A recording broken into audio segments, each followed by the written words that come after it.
if we only have a finite time in this solar system, well, what are we doing to eventually get ready that at some point we have to go? It's not if we go, it's when we go. And so I wanted to think about what can we do technically, ethically, and really sociologically to do to make that happen.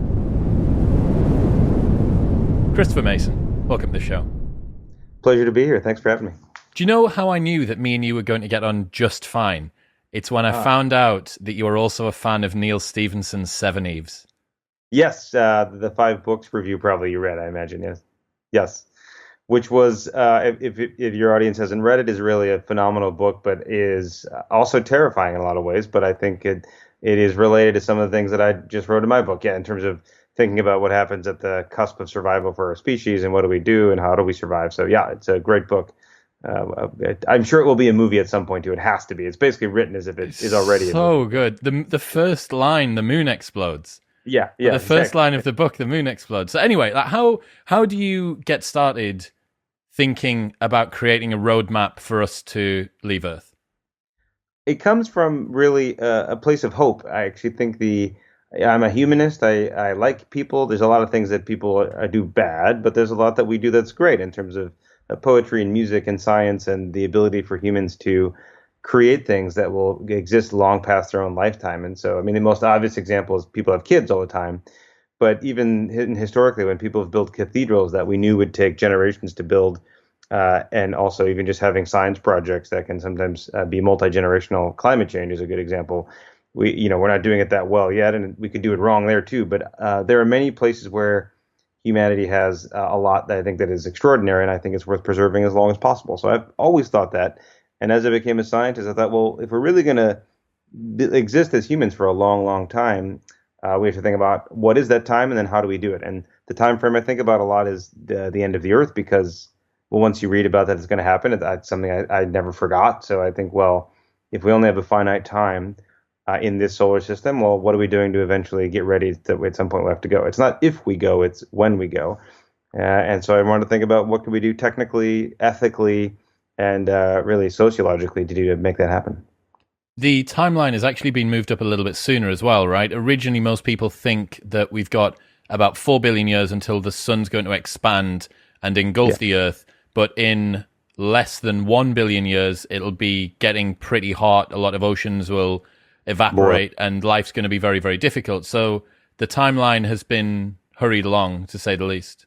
Yeah, absolutely. So this is, and I actually got really sad when I was writing the book. At the end, I thought, well, I'm writing kind of like what happens in the far, far future for humanity, or what could happen, what I hope happens. And I always had that number in my head, like, well, we have 4.5 billion years is a long time, and a billion years is still a pretty long time too. But it was the equivalent of imagining that you might live to be 100 years old, and someone telling you one day, no, you're only going to be to 20. You're going to have about a fifth of the lifespan you thought you would have. Because by then, as you just said, the oceans will begin to boil. The luminescence of the sun gets so much more that it gets probably too hot to live here. We could maybe live underground, but it's going to be tough. So I got really sad. I came downstairs and told my wife, I was like, and she's like, what's wrong? And I said, well, I just thought we had more time. And she said, a billion years is still a long time. And I said, yeah, it is, but it's certainly a lot less than I thought we had. So I was a bit sad finishing the book and thinking about it. But it underscores the fact that that's the maximum time, right? It assumes we don't have an asteroid hit us, some other global calamity, some plague, for example. We just had a plague. So something else could happen and really decimate humanity before then. And I find that sad because, as I state, I think we have an ethical obligation to preserve not only our species, but all life that we can see, because we're the only ones that knows it can become extinct. And so this gives us a unique responsibility because we're the only ones that is aware of it. Just dig into that a little bit more for me, please, because you talk about ecosystems and there's these typical sort of 3 groups of animals, and then you kind of class us as this 4th species, sort of a guardian of the Earth galaxy type thing. Yes, it is kind of like a guardian of the galaxy. So I recognize that is a great comic book that's been around for decades and now movies. And it is, but it's interesting, in the original comic books, I've actually never read them, but I've seen some of the movies, but I've now since read some of them after my books come out and after seeing some of the movies. It's similar concept, is that they're guarding, truth and justice and sort of the nature of the universe and life. But some of the concepts are the same, where we need, in some sense, protectors of life in the universe, quite literally guardians of the galaxy. So I actually really wrestled with what would be the best term when I was writing it. Is that, well, are we shepherds? Are we Sherpas? Are we guardians? Are we protectors? What's the best word? And guardian's the best thing I could come up with because it describes what our role is to really serve as protectors of life itself and the complexity of life, which again, as far as we know, is unique in the entire universe so far. And so I think, the three things people normally think of are producers, consumers, and decomposers. Like in the environment, there's either something eating you or you're eating it or it's decomposing you, basically. And throughout all of history, that's what we kind of view all ecosystems as. But I think for us, we can see the ecosystem, we understand its fragility, and we can actually protect it, which no other entity can do that's been previously described. So I think we are distinct. And I would hope that even if AI takes over someday, they would also have sentience and might see the value of complexity of thought or life or in any matter, really, whether it's carbon-based or otherwise. So I talk about that a little bit too, that I'm agnostic towards matter's complexity. If it's carbon-based, silicon-based, hopefully they all have the same sense of guardianship. It's interesting because the hubris that can be quickly attributed to thinking that we're supposed to be in charge of this little corner of the universe is quite an easy accusation to make. Who do we think that we are? The planet was fine before we got here. The planet will be fine after we leave. Well, no, it won't. There's a lot of existential risks for us to get past. And even if we make it past all of them, there is this huge full stop coming at the end of the sentence, and that's going to be the sun. It's really interesting to think about whether or not... Well, I just like the fact that we are the only corner of the universe that appears to have illuminated it with consciousness, and we are not cargo aboard Spaceship Earth, we're crew, and we can actually direct its and everything else that's on it, right? We can save the rest of the cargo. And I think from that, naturally, you run forward with, this is a compulsive duty. This provides us with a level of responsibility that we need to bear seriously. Yeah, because we're the only ones that can. And to your point, some people say, we're just going to screw it up as the most common response I get is the sort of. We're going to do it better than the fucking tigers do. Give me a break. Come on. or better than, the sun is not going to be a good shepherd. It'll engulf the whole planet, right? So it is. That's the thing that, to me, it derives from it's a cosmological fact. Like, it's not my opinion that we need to eventually leave this planet. Like, until we can survive in a fusion, state with the sun as entities, and unless that happens, we have to leave. So it's not a might we, should we, can we. We and everything else on here is gone. And so I think, and there's even some people who push back on that more and say, well, maybe it should just be extinguished. Maybe all life should be extinguished anyway. And they're not even taken by because it presupposes an inherent value of life, right? Which some people still could reject and say, well, there's matter over here and there's matter over there. Is life really that special? And I still, which I think is somewhat axiomatic, that I shouldn't have to, make that obvious to someone. It seems pretty straightforward. But even there, when I've debated this with some philosophy professors and other people just on the street sometimes, to convince them, I say that there is an ability to, serve as this self-awareness and serve as these caretakers that no other matter can do. Like, I think the reason I think it's hopeful is because it pushes away this indifferent state of most of the matter in the universe. Yep. And it's something that does have a concern, which I think has value at the very least for survival. It's just self interest, but it's projecting our ability on other species. And it does involve hubris, but the hubris doesn't obviate its necessity, I think. Well, we locally reverse entropy, right, in our current state. Yep. We actually make a little bit of order from chaos. And that's really cool. Like, even if you were to take a really fundamental view and say there's nothing particularly special about life, you would say, well, we tend to take care of more unique environments because we understand that there is something inherently special about that. By its very nature, there is more that isn't that than that is. So therefore, you look across the entire galaxy as far as we've seen, and as of yet, we have to presume that we are the only section of the universe that has a green planet, that's got life, that's able to be intelligent, and so on and so forth. So yeah, I mean, you can be as axiomatic as you want and try and take it back to first principles, but like, regardless of your value for human life, this corner of the universe simply seems to be more unique than others, and therefore, why wouldn't you protect it? Right. Is among literally the most unique thing in the universe is what we are and what we're standing on. And so that at least is interesting and I think worth protecting. And And I mentioned this also in the book, that you could argue gravity somewhat reduces entropy by bringing things together. And as most people probably know, the second law of thermodynamics, entropy will just always probably increase unless the universe ends in a big collapse. There again from gravity, so that's what eventually bring the entropy back all together. But short of gravity, the only other thing that organizes matter in a negative entropy fashion is life itself, right? So it is extraordinary that and we're doing it in our cells. You don't have to ask your cells to put together peptides to make proteins, to synthesize DNA, to sort Just of have along this. for the ride, man. Yeah, Just happens.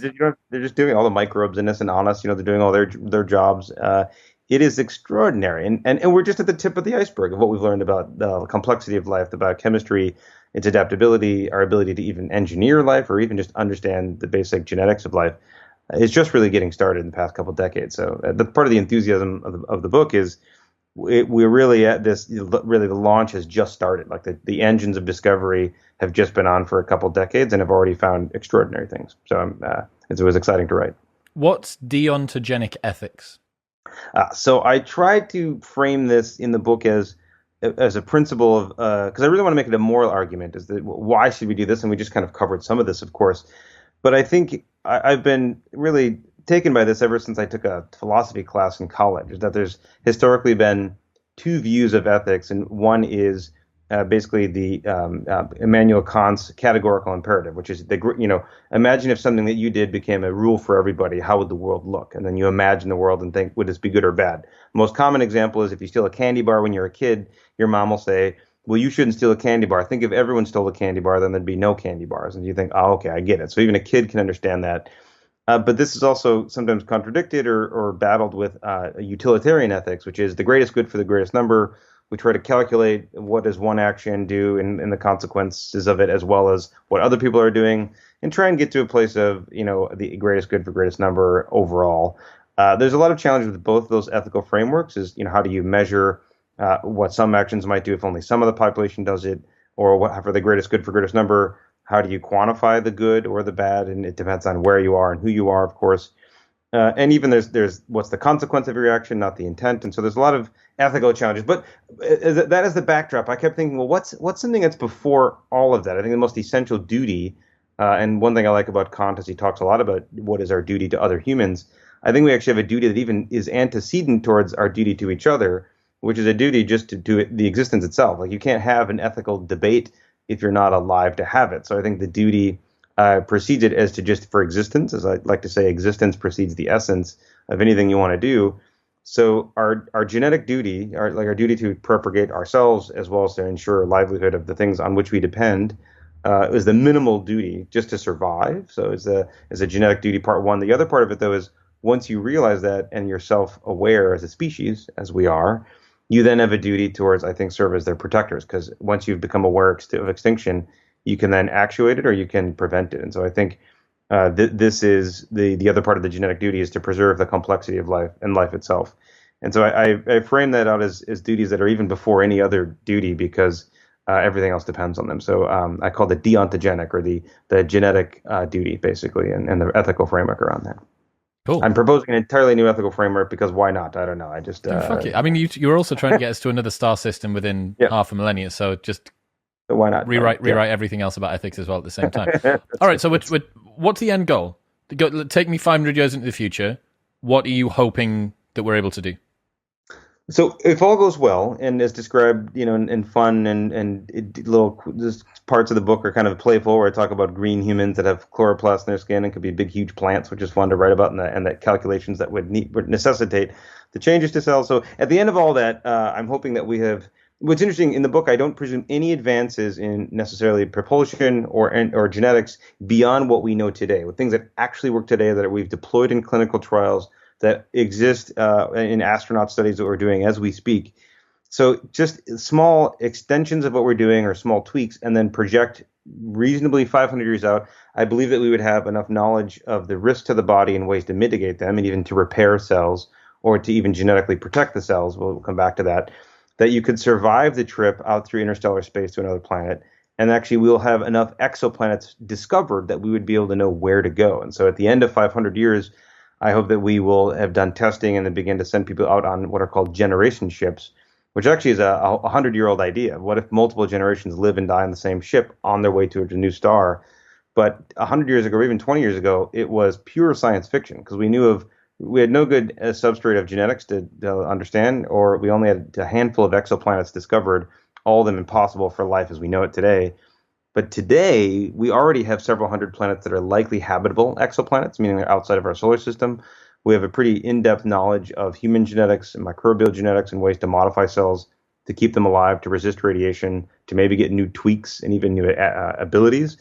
And I describe a lot of them in the book. And so it means after 500 years, I think we would have really, and we're basically on phase 2 of the 500-year plan. The first 10 years just finished.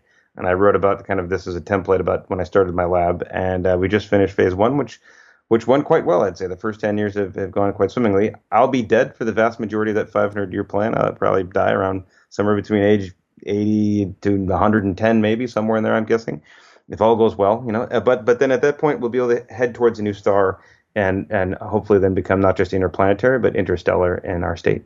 Who's the architect that built that cathedral in Barcelona that's still being built now?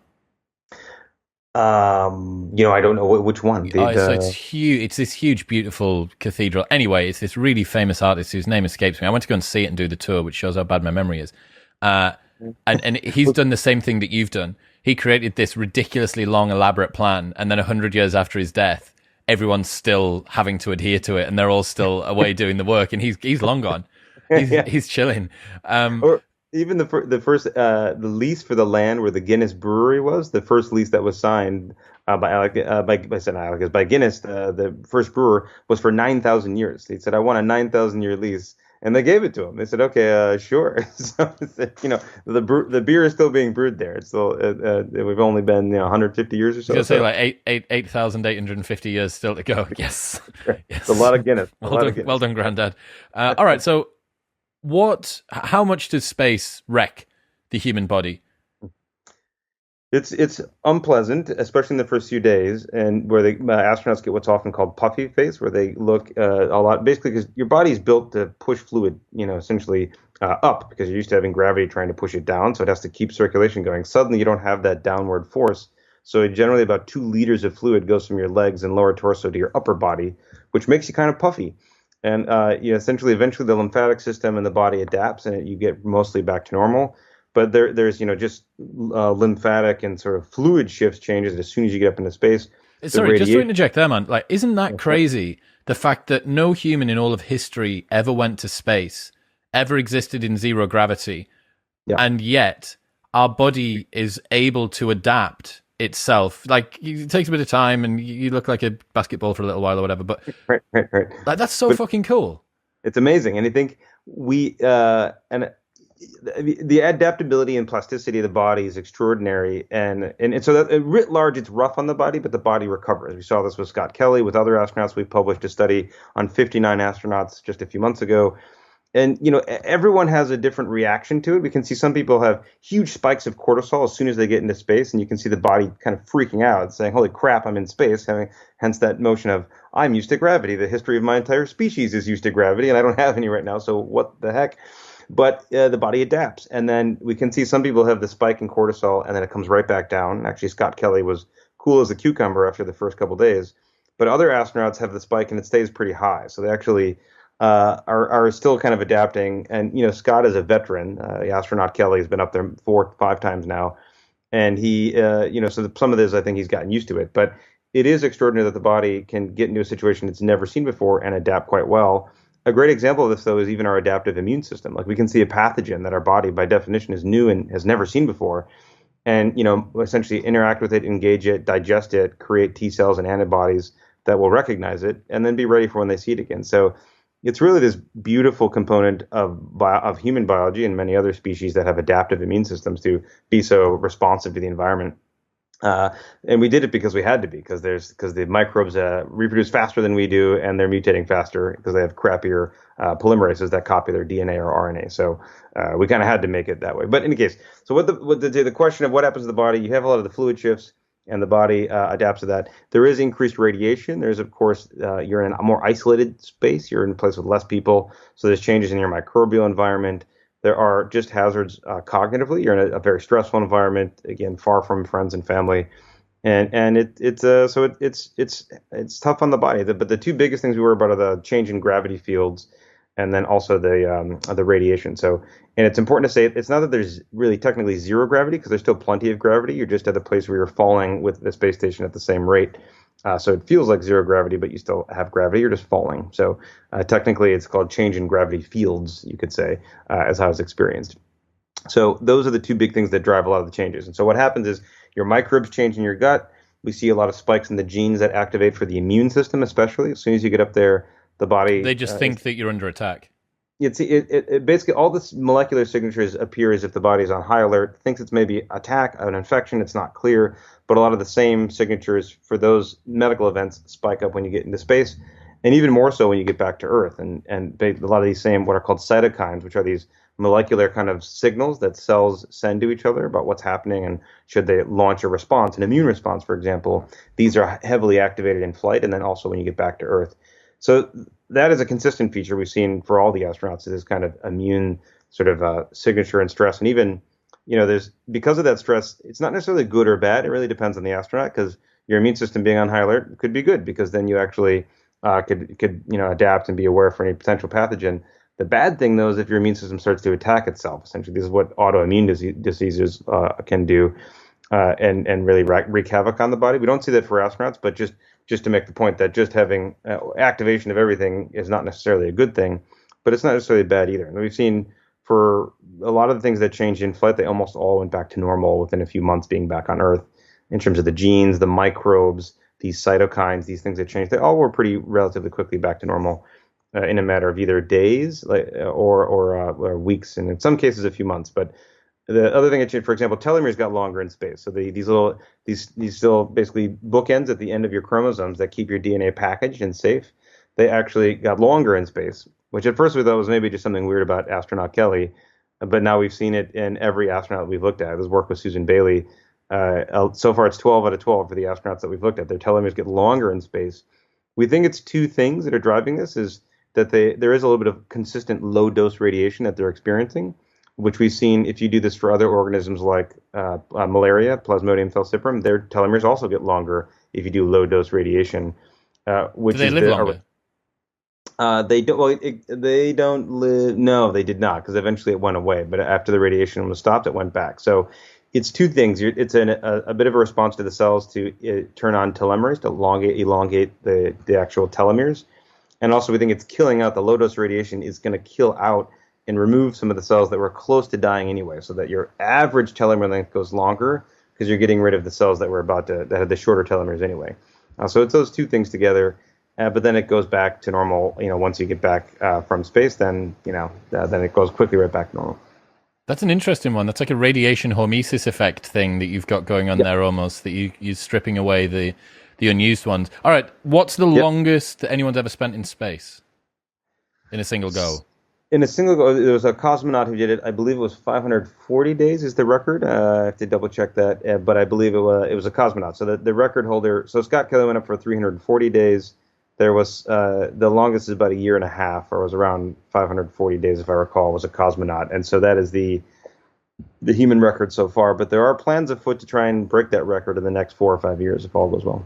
Roll the clock forward for me. What you've identified so far and the challenges that those astronauts have faced, and cosmonauts. I don't want to be Anglo-centric. These and Taikatsu, there's some Chinese astronauts now. Yes, exactly.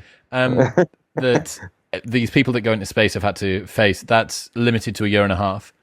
Let's double that, or say 3 years to sort of 10 years. Is there something that you can predict that's going to be a challenge for people to face in space there that doesn't manifest within a year and a half? This is a great question. Something that's like endlessly debated at NASA meetings, aerospace meetings, medicine meetings, is because the short answer is I think we'll have seen already most of the significant changes that occur in flight or to the body from these year and a half long missions. Truth be told, we don't know. There might be something that only gets really bad when you've been in zero G or loss of gravity for 2 years or 3 years, and it's just some unique feature. I can't think of what that would be, but it's hard to speculate on something we've never observed before. So it is a extrapolation, and it's imperfect, but I think we've seen most of what the body does in space flight and what we'll likely see again for longer missions. But we just think we'll see more. We do see damaged DNA, for example, coming out in urine. So you can see fragments of the DNA coming out. You can see calcium. You can see the loss of bone density it's coming out of the body, almost if it's being just excreted away.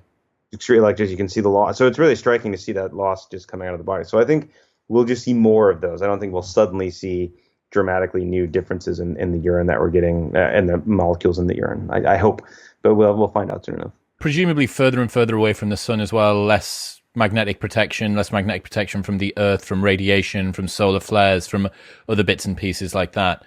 Big bursts of radiation as you get further away from our solar system.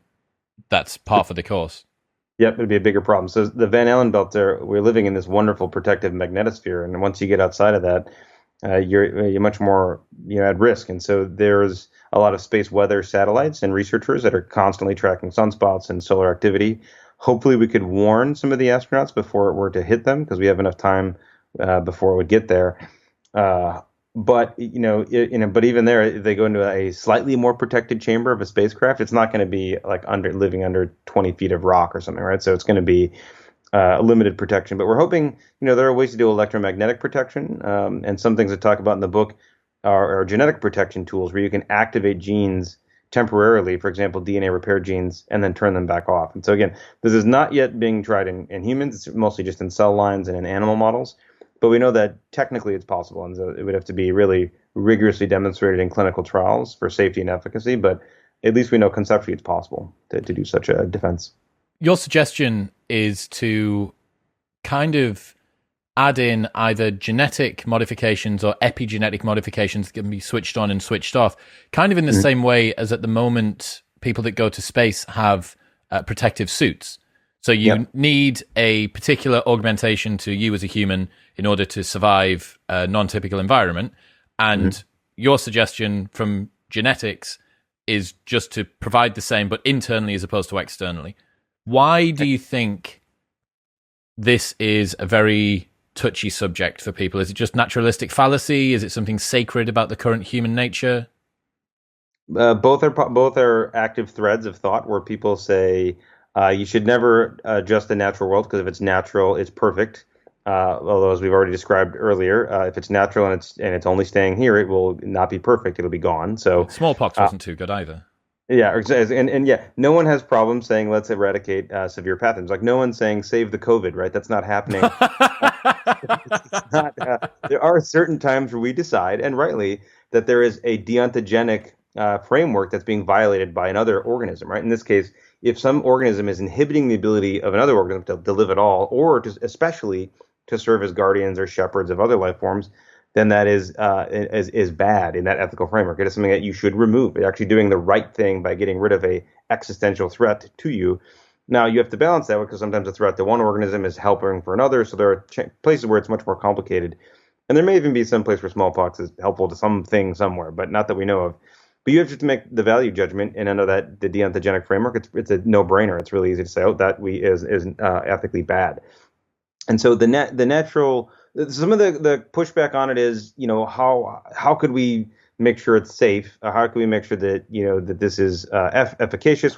But we do this all the time with clinical trials for CAR T cells or various chimeric antigen receptor therapies, where we modify T cells, infuse them into patients. We do this at the hospital I'm at now, as well as many others I'm working with. This is just part of clinical trials. You do it slowly, you do it carefully. You make sure before you roll out any therapy that it has really met good clinical guidelines, and that the benefits outweigh any of the possible risks. And so we're not there yet at all for some of these therapies I describe in the book, but we're pretty close on other ones. We're massively modifying and CRISPR editing cells and then putting them back into patients to cure disease, in some cases extraordinarily well. So I think... What's the most successful case of that you think's happened so far? So outside of the immunotherapies where you have modified T cells or natural killer cells that then grown up and reinfused back in, some of them CRISPR'd or otherwise modified with other receptor changes, those are really extraordinary. I talk about those for a while in the book, but then some of the other therapies, these epigenetic therapies, where you can even turn back on a gene inside you that had been turned off previously. So one of the best examples of this is treating for sickle cell disease. It might even be useful for beta thalassemia, is basically there you have hemoglobin is wrong, is faulty. Your adult hemoglobin has a problem. So the concept for the therapies, which are being in the clinic now, is well, okay, when you're a fetus, when you're much younger, you did have fetal hemoglobin, which is a different kind of molecule that carries oxygen, actually much better really than adult hemoglobin, but it gets turned off right after you're born, and it just stays off. So for the rest of your life, you have this other version of a gene that makes hemoglobin that's just sitting there kind of quietly. Latent. And yeah, latent. And then what you do is actually you can get rid of the enhancer that's controlling it, keep it off, and then you turn it back on. It's actually been in the clinical trials. Looks like it's extraordinarily successful because you get a good version of the gene back activated. So I think this idea, say if you did that for certain genes for DNA repair that might be useful for spaceflight, again, it's just a different gene target. It's just in a different environment. But here we'd say because we think the risk is so great that this benefit would overcome that. So that's one of my favorite examples. And it's really, it depends on things. Again, 20 years ago, it'd be science fiction. We didn't even know all the genes in the genome, where they were, what they were. We kind of had a first draft, not really.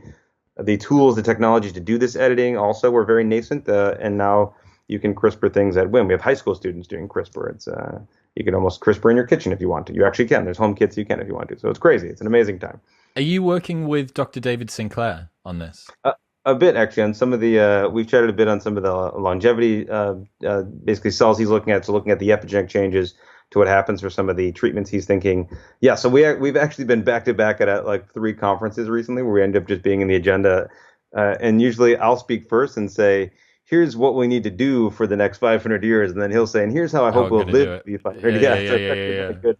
A fun pairing, actually, at conferences recently. It's been fun. It's been great. Yeah, he's a good mate. He's the work that he's doing is fantastic. It's so cool to see that. So yeah, the thing that I've got in my head around people that may have a challenge to do with gene editing is a combination of ignorance about the fact that we're already doing it, an anchoring bias against what we have right now and not understanding what could be that fixing something that's wrong, i.e. a change of the status quo, isn't the same as improving something that we don't have, but that just comes down to how do you judge welfare.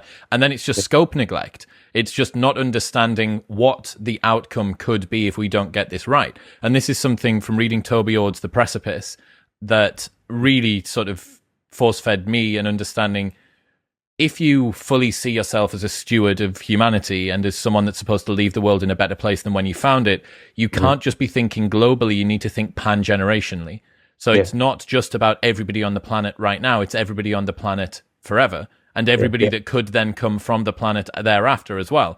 So, I think when you fully internalize that, any argument that isn't, we need to do everything that we can to gobble up as much galactic real estate as is possible and to make ourselves right for that kind of by whatever means we can. And it's interesting that the sort of deontogenic argument, you need to have something more concrete to hold on to, because you get into questions of what are we saving?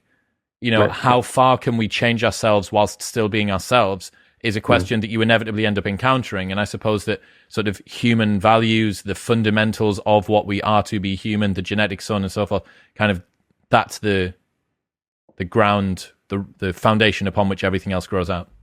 Yeah, it is, but also it can change. I would say, the idea that there's a perfect state that humanity is now is fallacious, right? And it's just not true. The humans are in a state where we are now, whatever this is, but it always changes and it will continue to change. Evolution is not static, so we're all evolving as we speak, right? The best example recently is that now we can drink milk as adults, but 20,000 years ago we probably couldn't. Anyone could or barely could.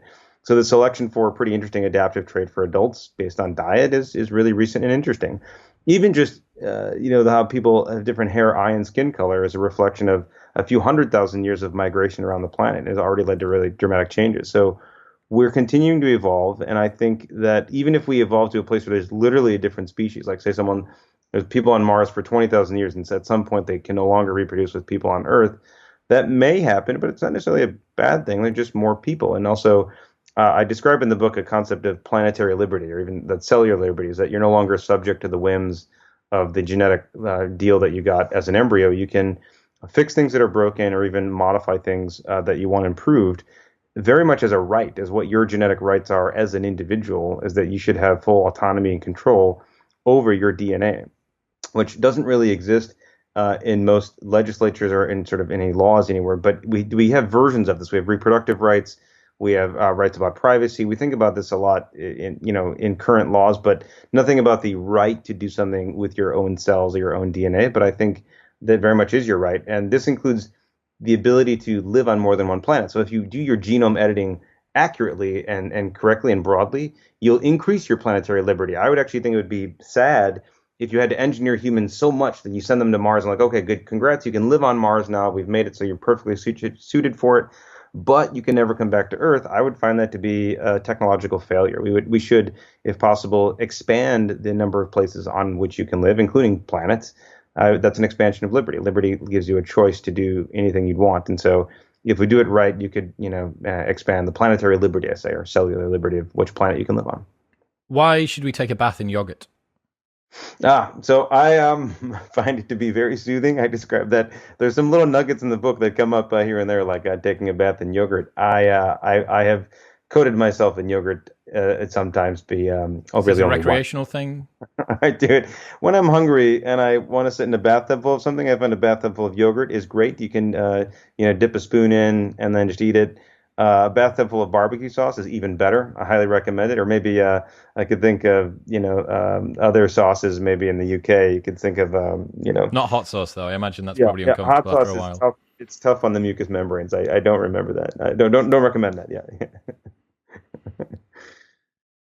So you talk about humans that could have green skin and about this other different ways that we could try and modify our DNA so that we can survive in space.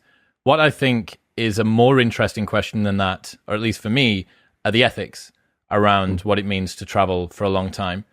Is it ethical to say that you can make a decision to go on a generation ship and impound the next 20 generations of your progeny to live, to be born, to live, and to die, all within a metal can that's floating?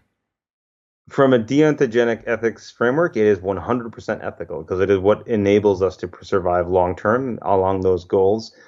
So that it's easy for me to say yes, and that assumes though that that's what the goal of the generation ship is. There's a chance that maybe the ship would fail and you get to the new planet and it turns out not to be as good as you think, and then everyone perishes. That would be really unfortunate, but it would still represent an ethical decision to have made that choice on that mission with the information you had at the time. So I think, but it raises questions of consent, and by definition, the children and grandchildren in that mission get zero consent over 20 generations. But here too, we there's two things I'd say to that is when people say, well, how can you do this? One is I'd say it's ethical, but the two other responses I'd add to that people do this all the time. Parents move across the world to find a new place when children are babies, and the babies didn't get consent to move, say, from Tennessee to Alaska and live up in a cold tundra. The parents at some point just have to decide. That's part of what parents do, the other thing is we're already kind of on a big generation ship now. Like you can't go to another planet right now. We're just on Earth. It's a really big generation ship that's wonderful and nice and has lots of features. But this is a big ship that you can't leave that you're on right now. And it's just called Earth. So it's not really that different in terms of type of trip that we're taking. It's just a difference of the size of it, I'd say. Yeah, I agree. It isn't a different of kind. It's a difference of degree.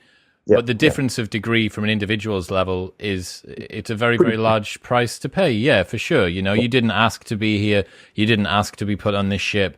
We need some serious advances in entertainment technology in order to be able to make a ship as fun as Earth is.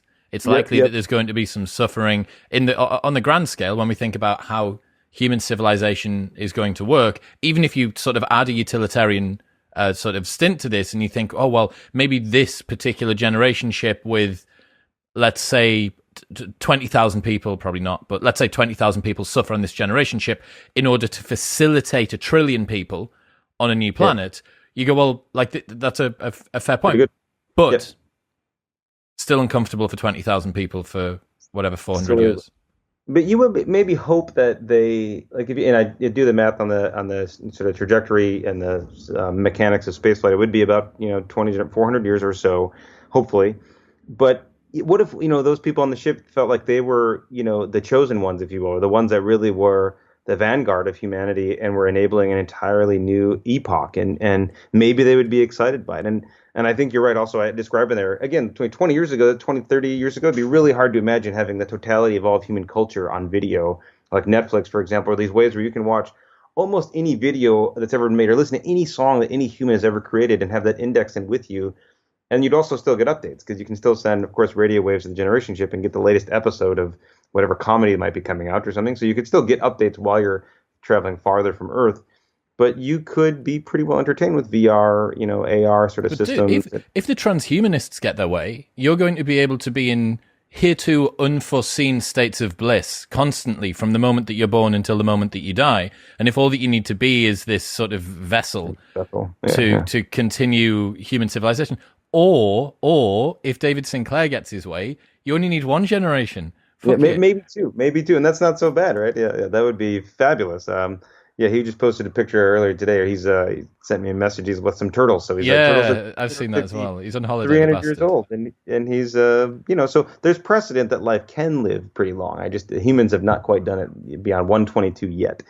So I make, again, in the book, it's very conservative. I make no assumptions that we will live to be twice as long or that we'll have, fusion reactor propulsion technology, which would of course make it shorter. There's a lot of things that would make it easier, faster, shorter, better. But I just take what we know today, and then run with it. So it's very conservative in that regard, I'd say. How are we going to get somewhere in 400 years? What's the propulsion technology that you put into your models that exists? Most of it's on either existing liquid propulsion systems, at least to get us to orbit and off and running. There's solar sail technologies that over time, could pick up a fair amount of speed. And there are some you could imagine. I described some of the Starshot initiative or the break, the ability to have lasers basically shoot at a target and propel you, but it doesn't quite work yet. But it's a cool idea. So I describe all the options that are currently, but it'd probably be liquid propulsion plus some solar sails. Would get once you get up to speed, because those are speeds again that exist today that we know. We've had probes like the Parker Solar Probe can actually get to a speed that would get us to the closest star in about 400 to 500 years. Yeah. Has anyone had sex in space yet? Do you know this? Officially, no. Unofficially, do you reckon they have? I think it's. Has Scott Kelly told you any rumors from up on the ISS? I bet he has. There has not been. I can neither confirm nor deny any rumors of any kind, but they do have space private sex. chambers. Space sex. You gotta really practice your moves, but there's nowhere to practice but in space. So officially in space, no one can hear you sex. But I mean, obviously, what happens when you've got an embryo growing into a fetus, into a baby, into birth in space? What are the challenges there? I mean, is radiation a bigger concern for children in utero? That would be one of the key concerns. We know that mice have been born in space, so pregnant mice have been sent up, and then pups have been born.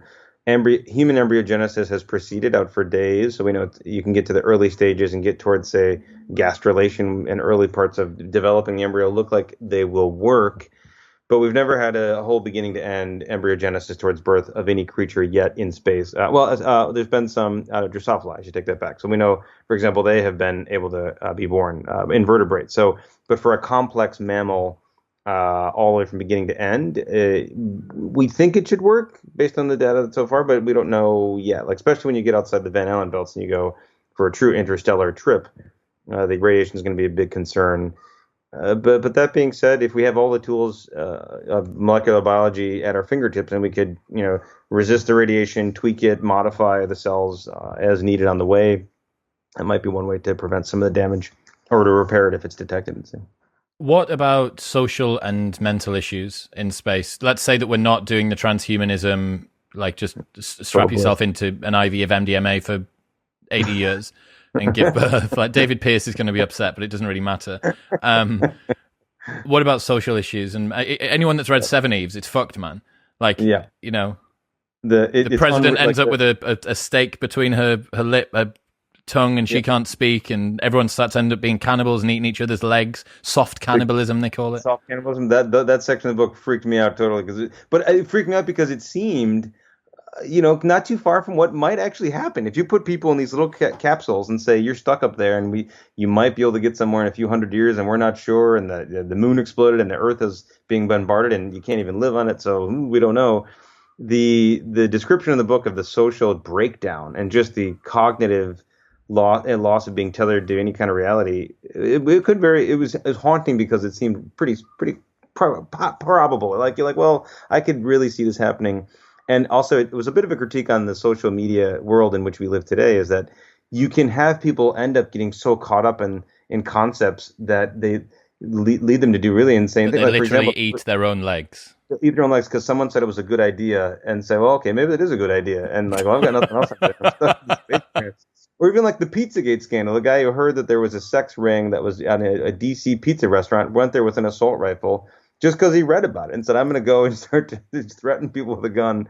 And you're like, what's wrong with you? Like, how do you at some point, but people, you can't underestimate the ability for people to get lost, to get confused, to get angry, get frustrated, despondent, and it's more pronounced in space for sure. So I think that is it's listed as one of the key hazards by NASA of long-term spaceflight. It's just this cognitive challenge and isolation. Matthias Bosner studies this a lot at Penn, and we know it's for sure a challenge that entertainment is one way to address it. MDMA, I'm not sure what we'll need. I talk a bit in the book about games. Games are as old as humans are, so maybe we can think about like new games that people can play with each other in flight, some sort of space football. I'm not sure what it'll be, but it's one of the biggest challenges, and we'd have to either entertain people, keep them distracted, or somehow keep them sane. But one of my favorite examples of this is there's these old underground cities in Turkey. A lot of it was even before the Ottoman Empire, where when there would be essentially wars back and forth across the sort of these steppes of Turkey, people would go underground, and you have these huge underground cities so they could hide from the army that was attacking. They'd have 2, 3, 5,000 people sometimes living underground. But when I did this tour a couple of years ago in Turkey, one out of every about 10 rooms was actually a distillery to make wine. And the reason was because they had to figure out some way just to basically sedate the population so they wouldn't go insane, because they're all living in caves for like 2 years. And I thought that was just, for a couple of years. But, so one solution is just keep everyone drunk the whole time. We've tried that as humanity before, and it seemed to work in that context. Talk me through the Mars expedition that hopefully, probably within the next maybe 20 years, we're going to have boots on Mars. Yep, hopefully by 2035, 2033 maybe. So it's soon, pretty soon. Yeah. Do you think that we are further ahead technologically or further ahead genetically in terms of our preparation for this? Like, if the technology was available right now, could we go genetically? And if the genetics was available right now, could we go technologically? I think technology is ahead right now in terms of we can definitely get there, and the landing will be hard. There's, of course, a really rough track record for anything that's been sent to Mars. A lot of them have crashed or not made it. It is far away, but the JPL, the group at NASA that designs a lot of the rockets and rovers, has done an extraordinary job. So I think we can get there, land there, and even survive there. But the deploying genetic technologies for protection or novel therapeutics or pharmaceutical agents are all still really being tested because we just have so limited data. There's only about 585 people that have ever been to space, including these new suborbital flights, right? So it's really not that many people, and most of them we don't have molecular data on, right? That was why it was so exciting to write. I called them the first genetic astronauts because we actually know what happened to them genetically, molecularly, cellularly when they went to space. But before these recent missions we just didn't know. So I think we're pretty far behind, but we'll catch up pretty fast. If all goes according to plan, there'll be a private space station by 2024 by Axiom, where we can do really long-term missions and do entirely new science. There'll be, if all goes well, by the late 2030s, a station around Mars called Mars Base Camp by Lockheed Martin. So there might even be ways to actually have that's more in orbit rather than on the Earth, on the surface. On the surface in orbit, and it's planned, so it's projected. We'll see if it happens, but that is planned right now. And I think in the next 10, 20 years, we'll see a lot more expansion. That's not just coming from Russia and the U.S. in a Cold War fighting each other sense, but from private industry, many countries, India, Israel, the UAE as a orbiter. The Chinese are really expanding quickly. So I think we have this space race 2.0, which has a lot more players and a lot more tools, and the genetics will be part of that. Ethically or politically or socially or technologically, is there anything that you're still concerned about? Are there any sort of real big questions that you haven't got answers to yet with regards to our potential to colonize the galaxy?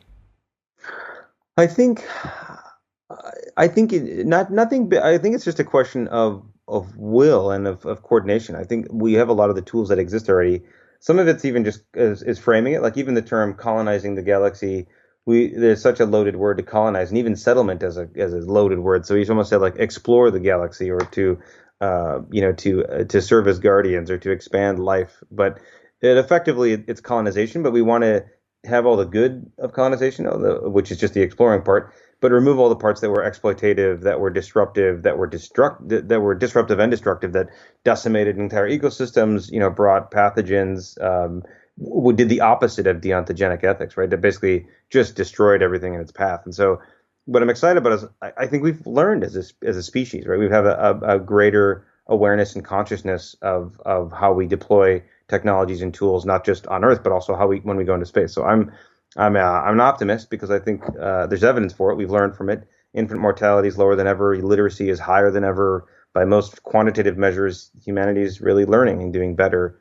Of course, we're heating the planet. We have other things we're doing that we're trying to get a handle on with mixed success. But I think we're even bringing species back from extinction potentially. So we're even correcting injustices that we like the woolly mammoth. Ferret? Didn't we bring a ferret back? The black-footed ferret. So we just sequenced the genome of some of the clones last couple of weeks, and confirming that they're just as okay and genetically diverse as some of the other ones. And what's amazing is a lot of times with cloning, you worry about lack of genetic diversity, but you can expand the diversity of the clones. You actually have a smaller population size, but increased genetic diversity with the tools of genetic engineering. So what's extraordinary is we can begin to even resolve and rectify some of the genetic injustices of our species past. You have to do it carefully, though, because if you bring a woolly mammoth back, it might have problems. We'll probably do it on an island. Could it not have been cooler than a ferret? Yeah, like first one. Come on, black-footed ferret. We had a surrogate. It's a ferret with socks on. Like, I don't care.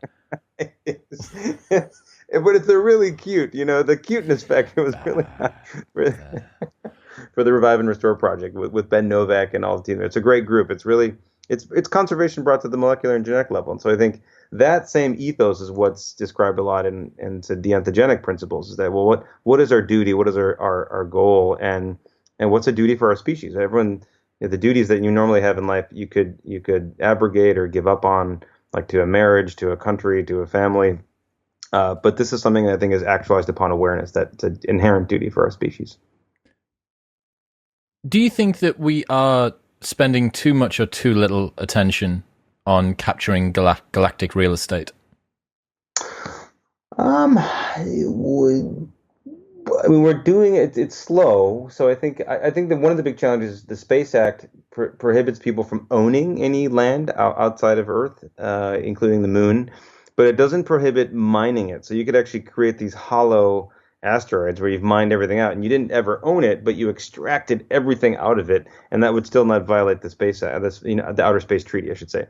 And so what's interesting is I think the real estate so far is prohibited, but the extraction and complete exploitation so far fine. So I think there's actually every year a Harvard space law meeting where we just talk about issues in space law, which is a small group of lawyers, but nonetheless. Are you familiar with Mara Cortona? Do you know who that is? She's the director of the Astropolitics Institute.